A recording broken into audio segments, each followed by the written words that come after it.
Hey, Sleepy Voyager. Welcome back. I'm really happy you're here tonight. Before we begin, if you enjoy calm stories that feel cinematic, cozy, and deeply immersive, please take a second to subscribe to the channel. It helps these videos reach more sleepers, and it lets you come back for the next chapter the moment it's ready. You can also like this video and leave a comment, especially if you want more holiday stories like this one. Now, get comfortable. Turn your screen brightness down, let your shoulders drop, and if you can, take one slow breath in and a slower breath out. Tonight's story is called The Wish Between Us. It's a 3-part Christmas and New Year's sleep series, told slowly, softly, and with warm winter atmosphere. In part 1, you'll meet 2 teenagers living in 2 different worlds, Avery in London and Luke in Chicago. They've never met in person, their families don't know, and yet somehow they've found a love that feels real, steady, and safe, built from late-night calls, quiet messages, and the gentle hope that distance can't erase what the heart already knows. So settle in, let the outside world fade, and when you're ready, we'll begin. The message arrived before the kettle even started to sing, a small glow in Avery's dark room. In Chicago, Luke had typed it with cold hands, looking out at snow stacked on his window ledge. In London, Avery read it under her blanket, heart steady, like she'd been waiting all night. Outside, 2 cities held their breath in winter.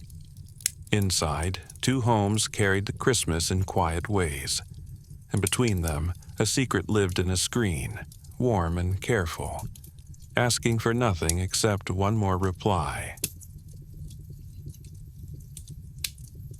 Avery lay still for a moment, letting the warmth under the duvet hold her in place. The house around her felt settled, as if it had already decided to be gentle today. Somewhere downstairs, a floorboard gave a soft creak, then quiet again. Her phone was cool against her palm, Luke's message at the top of their thread like a tiny candle. "Good morning, London. You awake?" She smiled, small and private, and typed back slowly so the taps wouldn't sound too loud. "Awake. It's still dark. You're up early." A pause. Then the 3 dots appeared, vanished, appeared again, and Avery watched them like she was watching snow fall through a streetlight. Couldn't sleep. Snow's doing that thing where it makes everything look clean, like the world pressed reset. She could almost see it. The Chicago street, the pale glow. Luke's face turned to the glass.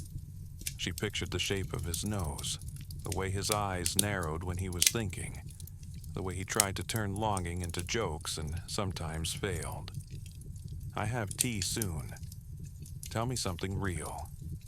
"You always do that," he replied. "Like you're checking if I'm a person." "I am. I'm making sure. Something real. I miss you. That's all." Avery's throat tightened. She didn't rush to respond. Not because she didn't feel it too, but because saying it back always made the room feel too small, like the words might echo and wake the whole house. "I'll message you when the kettle's on. Don't freeze." She set the phone down, screen dark, and listened. The quiet wasn't empty. It had texture, soft, padded, like the air itself was wearing wool. She slid out of bed, pulled on thick socks, and let the cold floor remind her that warmth was something you could make. Her journal waited on the desk. She touched its cover like a door before opening it, turned on a small lamp, and wrote the date. December 24th. A few ordinary lines. Slow winter light, distant cars muted, the pine smell from downstairs. Then, without naming him. There is someone far away who feels closer than anyone I can reach. Voices stirred below. A cupboard opened. A spoon clinked. She closed the journal gently, pulled on her soft cardigan, and stepped into the hallway. Downstairs, the kitchen was warm in a quiet way, windows fogged with cold, cabinet lights calming everything.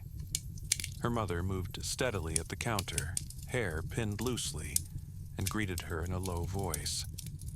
"Morning, love." Avery kissed her cheek, then saw her father at the table with a newspaper folded open. He wasn't really reading, just smiling like he was glad she'd arrived. "Tea?" he asked. Avery filled the kettle, watched the base light glow, and listened as her mother listed the day's plans. Wrapping after breakfast, a walk around the park, an aunt's call, candles at dinner, words settling around Avery like familiar fabric. She loved these routines, loved how her family made space without announcing it. And because she loved it, she kept her secret even tighter. It wasn't fear of cruelty. It was the questions that would come, the naming and measuring and examining, the shelf they'd want to place it on. What she had with Luke still felt like something you kept close to your chest, like a small animal you were afraid to startle. The kettle clicked off.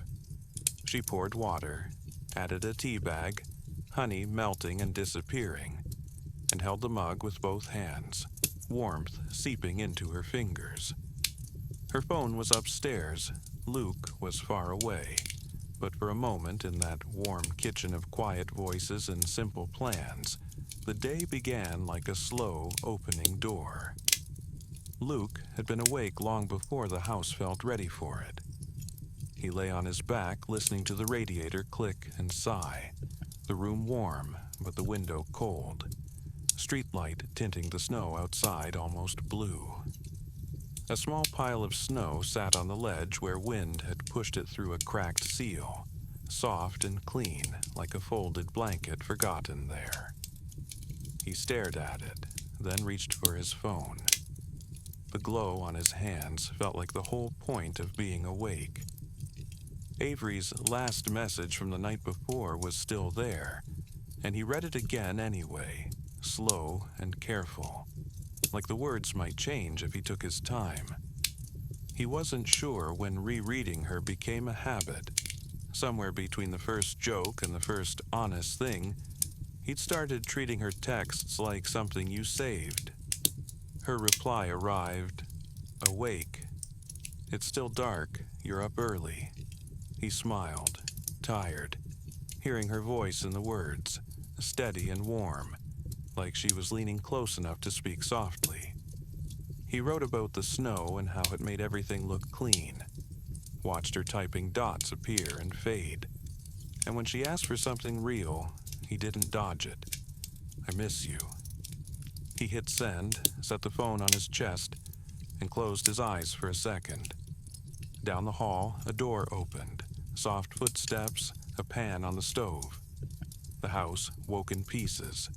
He sat up, hissed at the cold floor, found his socks, pulled them on, rubbed his feet together until the sting faded, then lifted the blind a few inches.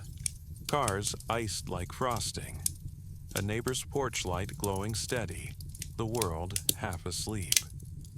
He checked the time again. The difference sat in his head like a small math problem he was always solving. London was ahead. Avery would be moving through her day while he was still trying to start his, and it made him feel both close and far at once. He pulled on a sweatshirt, followed the smell of coffee and cinnamon downstairs, careful not to thump. His mom stood at the stove in slippers, hair in a loose knot, smiling tiredly. "You're up," she said.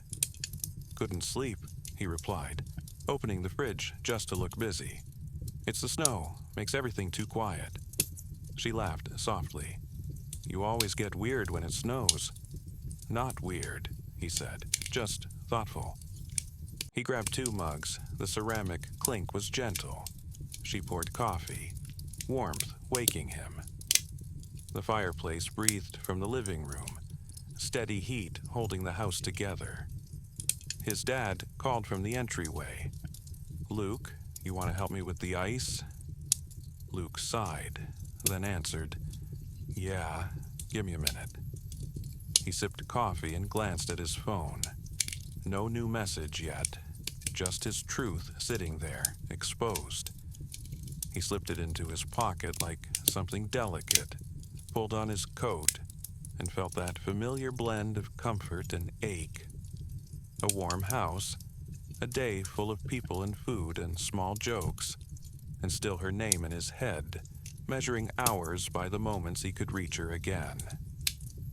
By late morning, Avery's house fully woke. Cupboards, paper rustling, socks on wood, and the Christmas tree glowed near the window with warm lights. Her father opened a box of ornaments on the rug. Tissue paper lay like pale petals. Her mother balanced on a chair to adjust garland along the curtain rail. Avery lifted a glass star ornament, cool and heavier than it looked. "Careful," her father said, calm and focused. "I am," she replied, smiling, and hung it on a branch. Pine needles brushed her knuckles, clean scent mixing cold air and warm rooms. For a while, that was the whole world. Wooden birds, painted baubles, ribbons untangled, her parents talking softly about their walk and dinner and candles. They were kind in simple ways. Her mother handing down garland, her father steadying the chair. Tenderness that made Avery's secret feel heavier, not from fear, but from not wanting to stain this calm with something misunderstood. Her phone buzzed upstairs. She kept placing ornaments, tried to ignore it, but heard it anyway like a bell. Her mother climbed down. "I'm going to check on the mince pies." "I'll help," Avery said too quickly, then corrected herself, forcing her pace even as she walked out. Upstairs, she slipped into her room and closed the door carefully.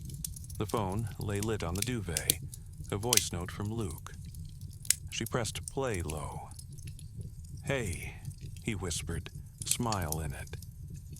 "I'm trying to be quiet because my dad is in the next room, and if he catches me doing the whole romantic voice note thing, he'll never let me live it down." Avery pressed her lips together to keep silent laughter in. "I just wanted to say, I like thinking about you doing Christmas stuff," he continued, gentle and slow. "I keep picturing you with those serious eyes, making the ornaments all perfectly spaced, like you're arranging the universe. And I know you'll deny it, but I think you're the kind of person who makes rooms feel calmer just by being in them." Her shoulders dropped, and "I miss you. I'm okay, I'm warm, fireplace is on, but I miss you anyway. So if you get a second later, send me something, anything, even just a picture of your tree." The note ended on a soft breath. Avery typed instead, "I'm decorating. You were right, I'm being very serious about it." Then she added, after a pause, "I miss you too. I'm just careful." She sent it before she could rethink it, tucked the phone into her pocket like she could hide the glow inside her, and returned downstairs where everything looked the same. Warm, patient, steady. Only now, Luke's voice stayed with her beneath the day's rhythm, making the distance feel softer and sharper at once. Luke came back inside with cold on his eyelashes, fingers stinging, rubbed his hands together, let warm air from the vent crawl over his skin. The entryway smelled like wet wool and pine. The fireplace crackled deeper in the house. In the kitchen, soft light, onions in a neat pile, a pot breathing steam. "Okay," Luke said, "tell me what needs saving." His mom smirked. "Nothing needs saving, but you can chop celery without losing a finger. He started cutting slow and careful, pieces clicking on the board. Every few seconds his pocket buzzed and he tried not to react. When his mom turned back to the stove, he slid his phone out low, hidden by the counter. Avery's reply sat there. "I'm decorating. You were right. I'm being very serious about it." He smiled before he could stop. Then, "I miss you too. I'm just careful." He stared a long moment, not hurt, honored, like she trusted him with the guarded truth. He typed, "Careful is okay. I'll take careful. Just don't disappear on me. Tell your tree I said hi." He slid the phone away as his mom turned. "What?" she asked. "Nothing. Just thinking." "Mm-hmm," she said. "You've been thinking a lot lately." Luke shrugged. "That's my brand." His sister Maddie appeared in an oversized hoodie, sharp-eyed as always. "Luke, you peeling potatoes or flirting with the fridge again?" He pointed the knife at her in warning. "Don't start." She grinned. "I'm observing." His mom smiled without looking up. Maddie leaned in dramatically. He's been smiling at his phone like it's giving him life advice. Luke scoffed, heat creeping up his neck. "It's a meme page." "A meme page," Maddie repeated, skeptical. Luke flicked a celery piece at her. She dodged, laughed, wandered off. The kitchen returned to slow rhythm, spoon scraping, chopping steady, while Luke washed his hands and leaned against the counter thinking of Avery's house, built from her descriptions. Narrow hallway, runner rug, sitting room lamps, a tree near the window, a kitchen smelling like honey and tea. He'd never been there, but it lived in his mind like a place he missed. For a moment it felt close, like he could step through the screen if he pushed hard enough. Then the ocean returned, geography unimpressed by wanting. His phone buzzed again like a whisper.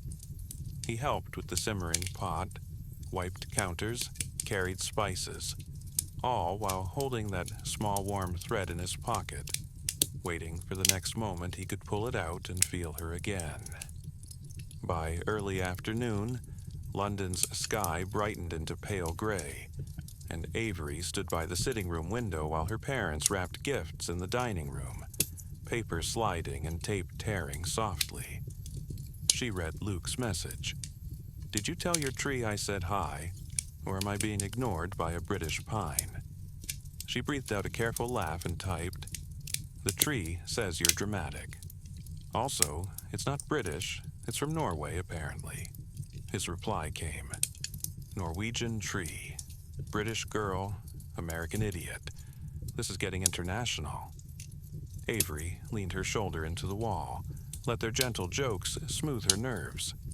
"You're not an idiot," she wrote, then added, "Are you warm enough?" Luke answered, "Yeah, fireplace is on, helping with food. Maddie is being annoying on purpose, which means she loves me." Avery pictured it, the crackle, the warmth, and wrote about her mum humming carols. Luke teased back, "Mine just yells, 'Who left the butter out?' And somehow that's her love language." Then he sent their ritual into the middle of the day. "Tell me one true thing." Avery stared at the screen, thumb hovering. "One true thing. I keep thinking about tonight, and I feel nervous." He asked, nervous about what? Avery listened to wrapping paper and her mother's gentle voice and typed, "Everyone is kind, that's the problem. It makes my secret feel heavier." The dots appeared and stopped. Finally, "I get it. You're not hiding because you're ashamed. You're hiding because you're protecting something that matters." Relief loosened a knot in her chest. She asked for his truth back, and he wrote, "I keep checking the time like it's a countdown to you." Avery breathed slow and even, then admitted, "I wish I could just slip away tonight and sit with you for 5 minutes. Just 5. He replied, I'd make you tea, 'cause that's what you do. Tea solves things. She answered she'd sit by his fireplace and steal warmth. He wrote, You wouldn't have to steal it. I'd give it to you. We're being ridiculous, she typed. Yeah, but in a good way.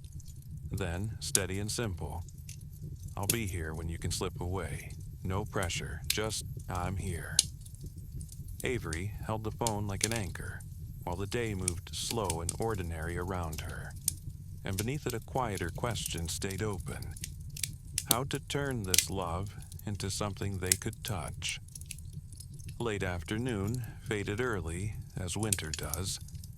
Avery waited until she heard wrapping paper and murmured talk downstairs. Carried her phone upstairs like it was something warm and alive, and closed her door gently. She left the corners soft with only the desk lamp on. Tree lights downstairs glowed faintly through the stairwell like far-off stars. In Chicago, Luke slipped to a corner of the living room near the tree. Fireplace hushed behind him. House noise muffled by walls and distance. He sat on the floor with his back to the couch, phone propped in hand. When the call connected, Avery's face appeared first. Dim and slightly grainy. Still her, hair pulled back.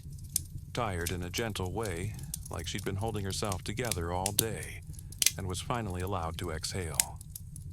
Luke looked softer than his photos, too. Cheeks pink from cold. Tree lights blinking green and gold behind him. For a second, neither spoke. The silence wasn't awkward. It was relief. Hi, Luke said. Hi, Avery answered, quiet and close. He smiled small. You look like you've been doing things. I have, she said, barely laughing. Very serious decorating. You were right. I'm always right, he said, then softened. No, but about that, yes. Avery pulled her knees up, sleeves covering her hands. It's strange, she admitted. Seeing you like this, it feels like I can finally stop guessing. Luke nodded. Yeah, same. I don't have to imagine what your face does when you're thinking. My face does nothing, she said, but her eyes warmed. It does, Luke insisted. It goes soft, like you're listening to something inside you. Avery blinked like the words landed somewhere private. They sat in quiet, listening to each other breathe. Avery heard faint movement downstairs. Luke heard a distant clink from his kitchen, making the private pocket feel more careful, more precious. I brought you something, Avery said. A gift? Not a real one, just wait. She held up her journal. I wrote something this morning. She read, steady. There is someone far away who feels closer than anyone I can reach. Luke swallowed. Ah, that's really good, he said, and also rude. Rude? Yeah, because now I have to match that. He leaned closer.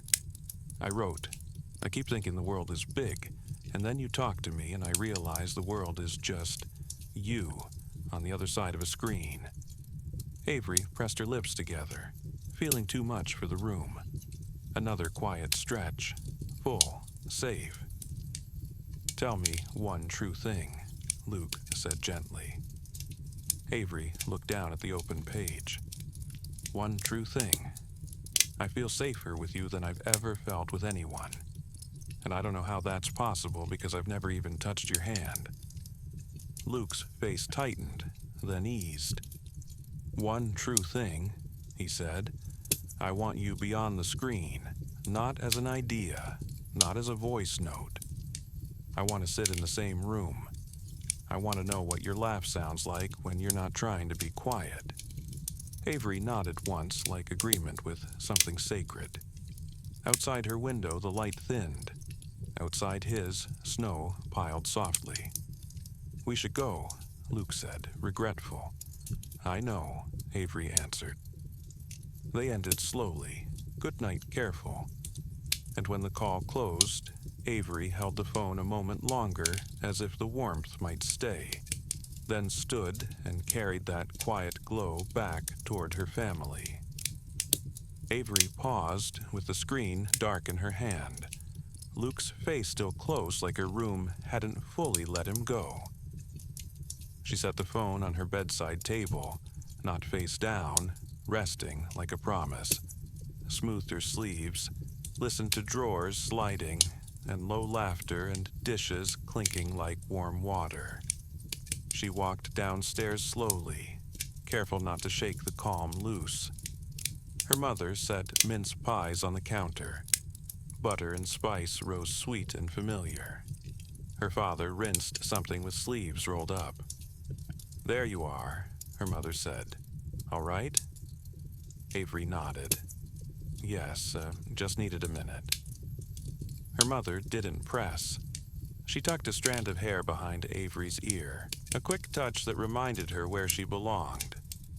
Avery dried plates, focused on simple things: ceramic slick, towel drag, radiator warmth, while her phone in her pocket felt heavier, not with worry, but with steady heat. She thought once about telling them, but held back not from shame, from protecting the shape it had right now, unhandled, unexamined. Across the ocean, Luke held his phone after the call ended, then slipped back into house noise. Cabinet closing, someone calling, a song low. Maddie caught him in the hallway, arms folded. "You done being mysterious." "I wasn't being mysterious." "You were. You have this face." She lowered her voice. "Is it a person?" Luke hesitated, then shrugged. "Yeah, it's a person." Maddie studied him, then stepped aside. "Okay, don't be dumb with someone's heart, Luke." He blinked. "I'm not. I'm trying not to." She nodded and wandered off. Luke returned to the kitchen, steam, food, warmth, and moved through chores like always, answering questions, laughing at jokes, but every so often his hand drifted to his pocket to touch the phone through fabric, to make sure the connection still existed. In both houses, 2 unsent messages hovered in the quiet. "I miss you." "I love you." Neither typed them yet. They let the feeling sit slow and patient, like light in a window before night fully arrives.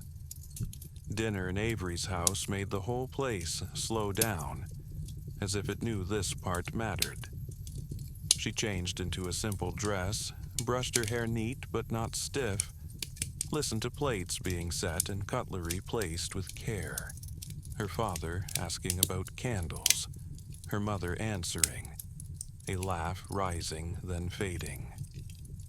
She stared at her phone without unlocking it, didn't want to carry Luke into the dining room in a way that might show on her face, then slipped it into her pocket close to her body like a hidden hand.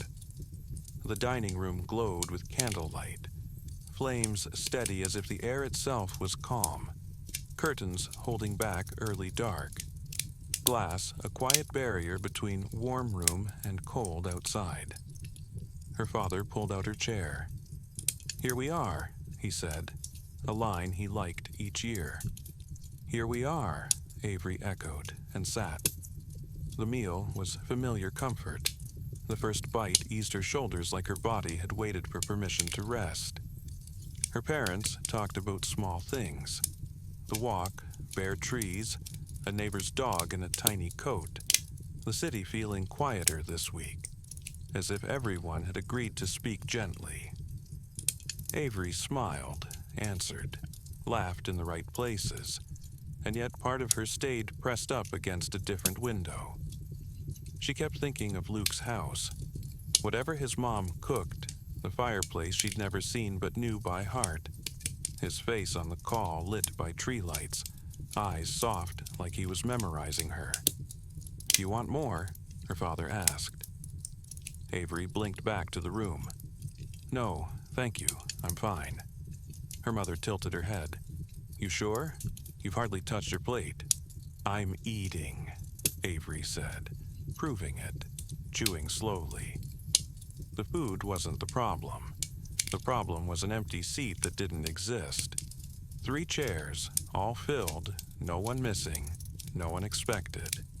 And still, Avery felt the shape of someone else. Like a shadow of a 4th place, her heart kept setting without permission.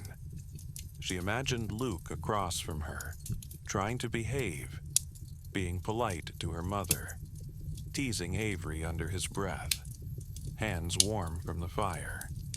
The thought moved through her chest like a slow ache. "To Christmas," her mother said, sincere. "To Christmas," Avery repeated, glasses touching with a soft sound. It should have been enough. Her phone pressed against her thigh like a pulse. Under the table, she touched it without looking, not to scroll, just to feel it there. She imagined Luke at his own table laughing at something he wasn't fully listening to, checking the time, thinking about her candlelight. For a moment, she wanted to text under the table. "I'm at dinner. I wish you were here," but she didn't. She didn't want to split the room into 2 places at once. She squeezed the phone gently like a secret she could keep warm, then let it go. After, she carried dishes to the kitchen, warm water running while her mother hummed, father drying plates, slow and careful.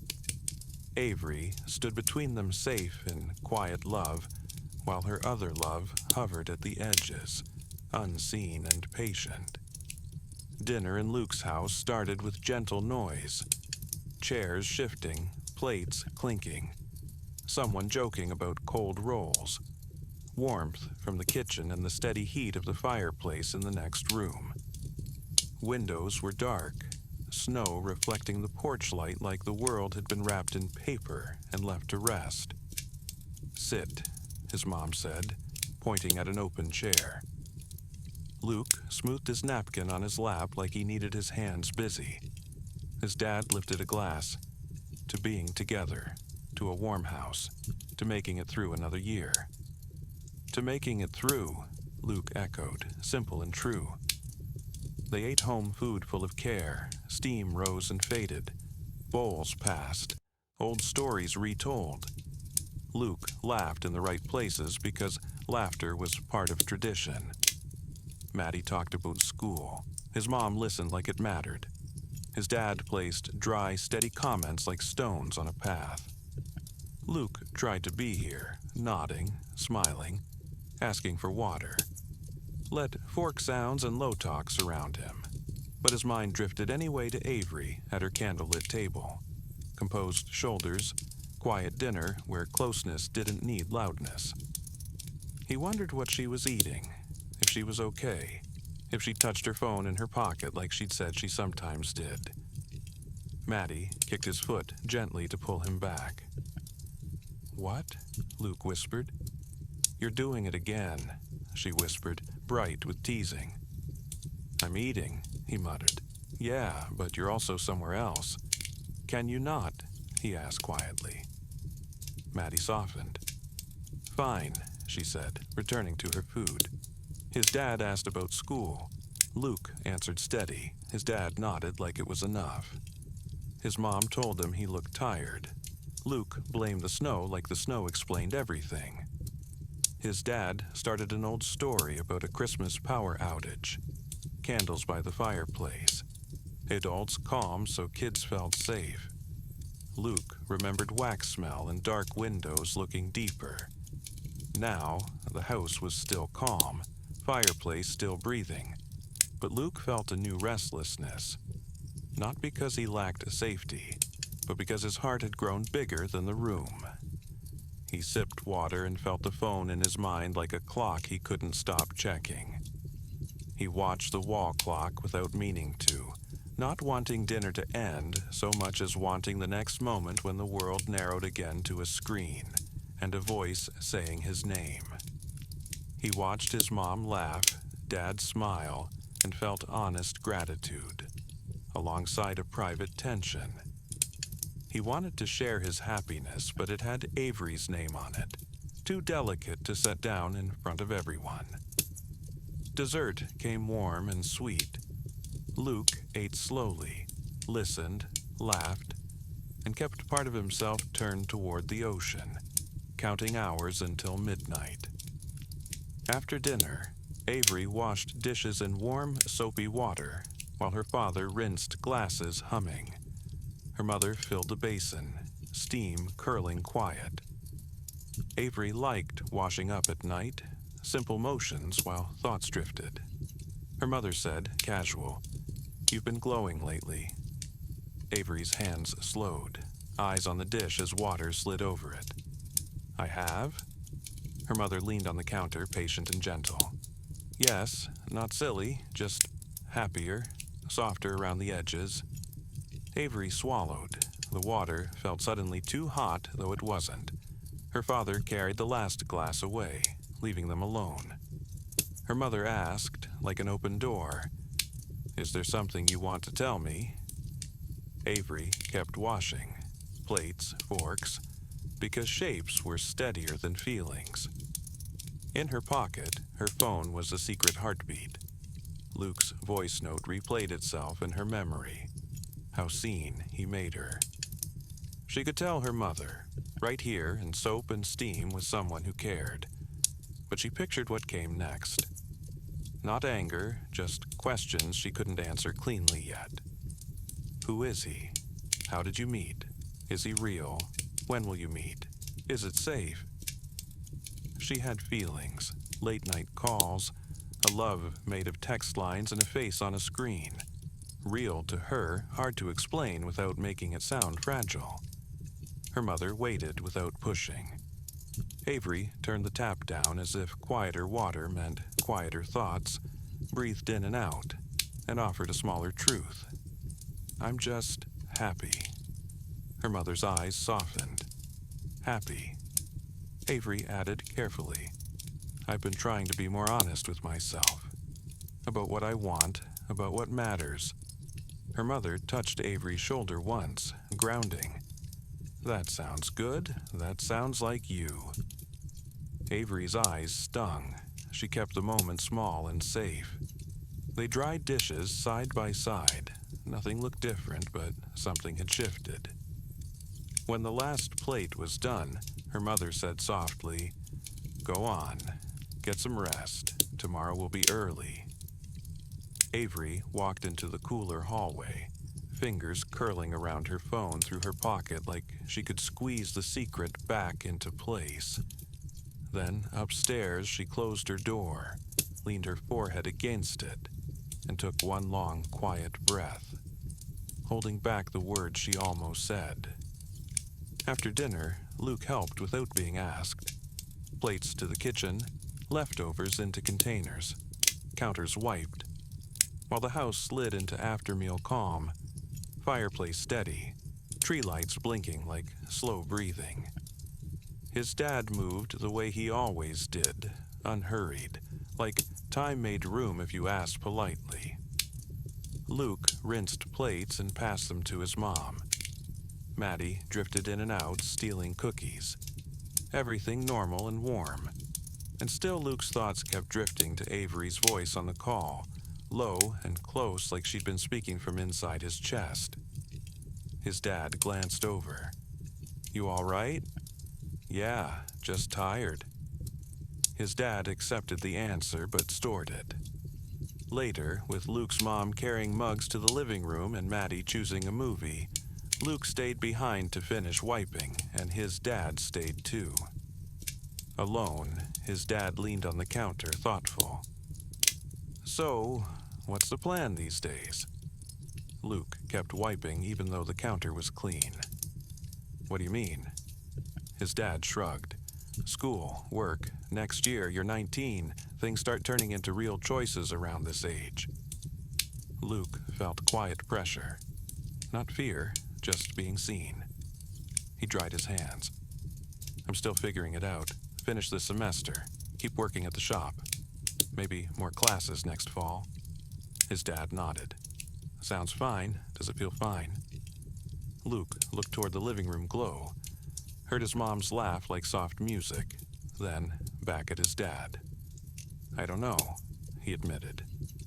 His dad lifted his eyebrows like he respected the honesty. That's allowed.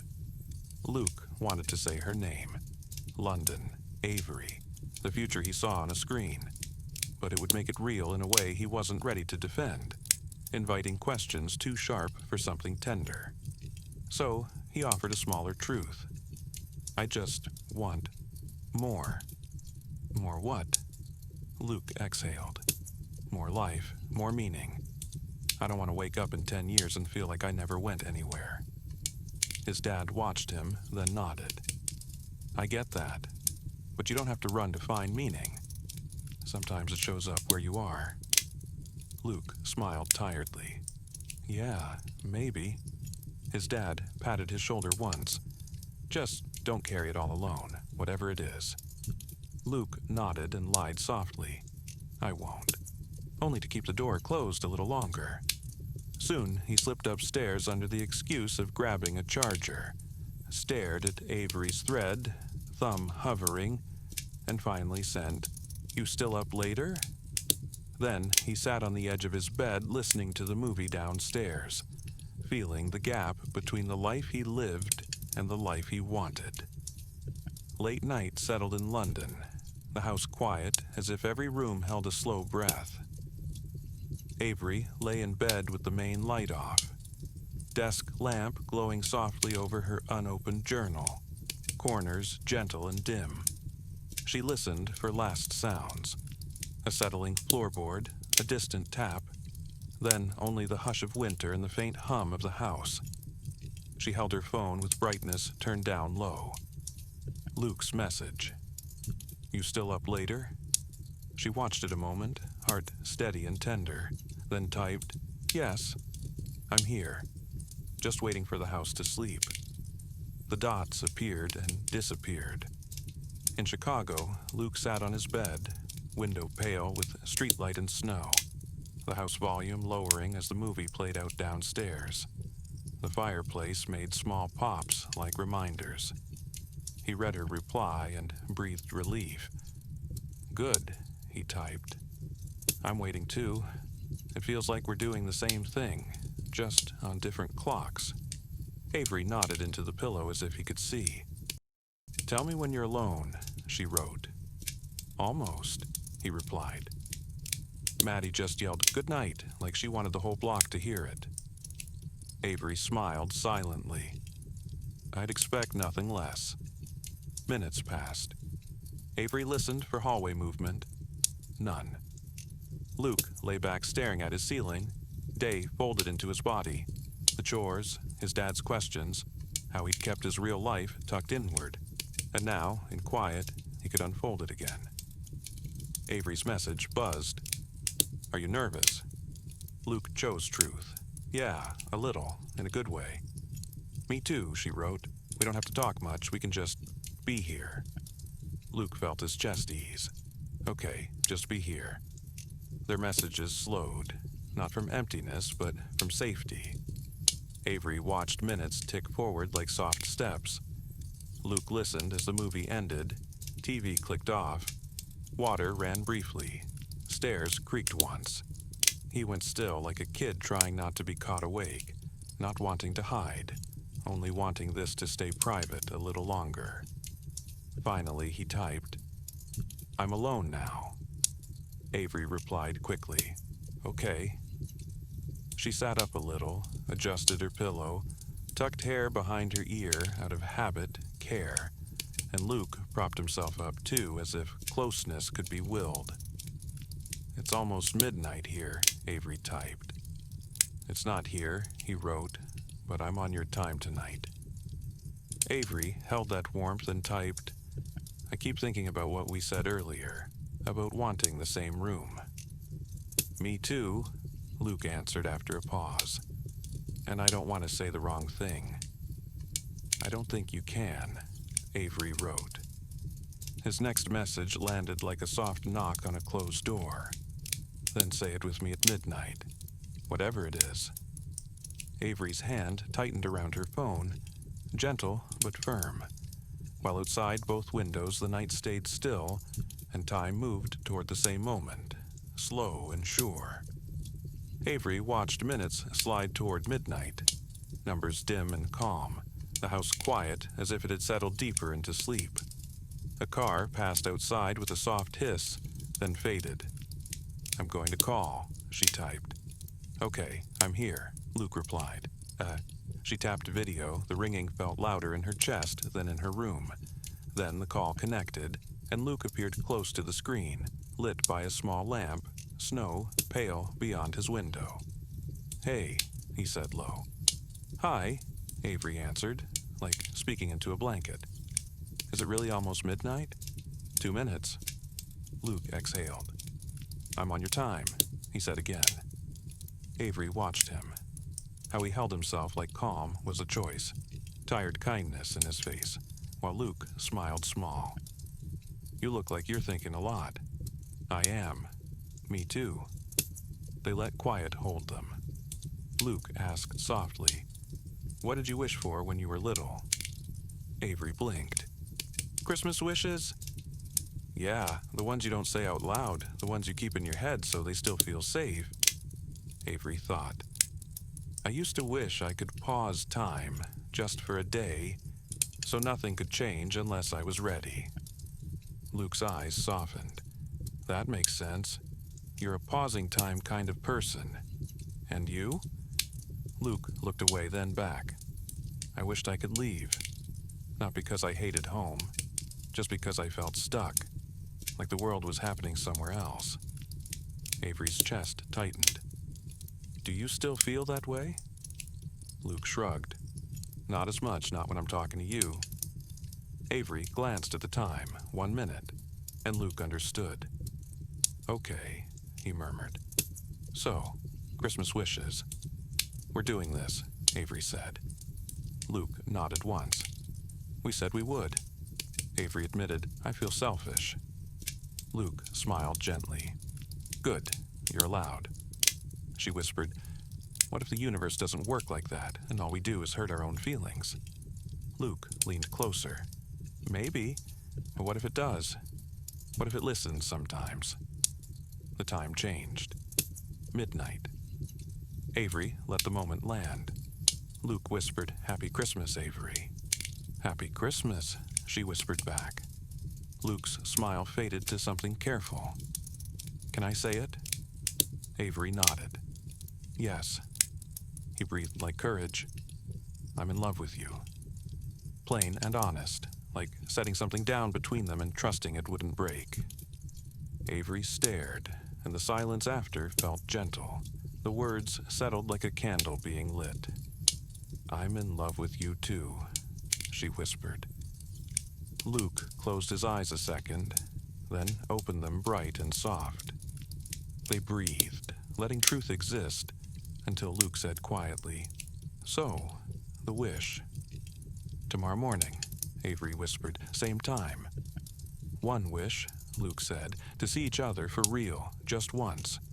"Just once," Avery repeated. "And if it can't happen," Luke added, "we still have this, we still have us." Avery held his gaze. "We do, but I want to try."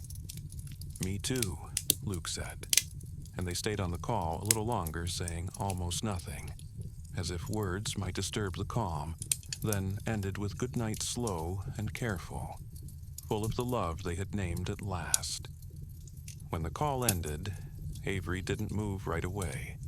Her phone stayed warm in her hand, screen dark, like a lamp turned off after someone leaves a room. She set it beside her pillow slowly, rested a hand over her chest. Heartbeat steady like it had been waiting all day for permission to tell the truth. The house felt spacious and familiar. No footsteps, no doors, only the soft creaks of an old place settling into cold. She pulled the duvet to her chin and stared at curtain outlines, replaying Luke's voice. How he didn't decorate it, just gave it. "I'm in love with you." Something solid she could hold. Tomorrow morning, same time. One wish. It sounded childish in her head, like wishing on a star, and yet the hope beneath it was calm and serious, the kind that doesn't shout. She reached for her phone again, only to feel it there, then set it closer as if warmth could help her sleep. Across the ocean, Luke stared at his ceiling, snow making the night pale. He heard a pipe tick, the fireplace far downstairs still steady. His phone rose and fell on his chest with his breathing. He could still see Avery's face when he closed his eyes. He whispered her name once, not loud enough for anyone to hear. He set the phone on the nightstand, brightness low, sound low, wanting the night gentle more than fearing being caught. His mind tried to race. What if the wish doesn't work? What if it does? What if the meeting is awkward? What if it's perfect? What if they can't go back? But he let the questions drift and brought himself back to the simplest truth. She loves me. I love her. Enough to rest on like a warm stone in his palm. Avery's eyes closed. Her body sank, shoulders loosening, hands unclenching. A sweet ache for hands she'd never held. Luke listened to wind brush the house like a slow breath. 2 rooms, 2 cities, different clocks, same drifting. Toward sleep, toward morning, toward the wish they'd promised to make together. Outside Avery's window, the street lamp made the wet road faintly silver. Far off, a siren rose and fell, distant enough to be texture, not warning. Outside Luke's window, the snow looked almost blue, as if the world had chosen softer colors. And in the space between those 2 windows, between London and Chicago, the night stretched calm and wide. If you'd stood very still, you might have felt it. Not a sound, not a shape, more like a shift in the air, as if something old had turned its attention toward them. Not hungry, not angry, only listening, only waiting. Because some wishes are quiet enough to slip through the cracks of the world, and some nights, when 2 hearts ask for the same impossible thing at the same moment, the world pauses just long enough to consider answering. Snow kept falling in both cities, soft and steady, while 2 phones rested within reach, holding a love that had finally been named. If you want to continue this story, join me for part 2, where Christmas morning arrives and their shared wish begins to take shape in ways neither of them expects. Subscribe to the channel for the rest of the Wish Between Us series, and choose the next episode when you're ready to drift back into their world.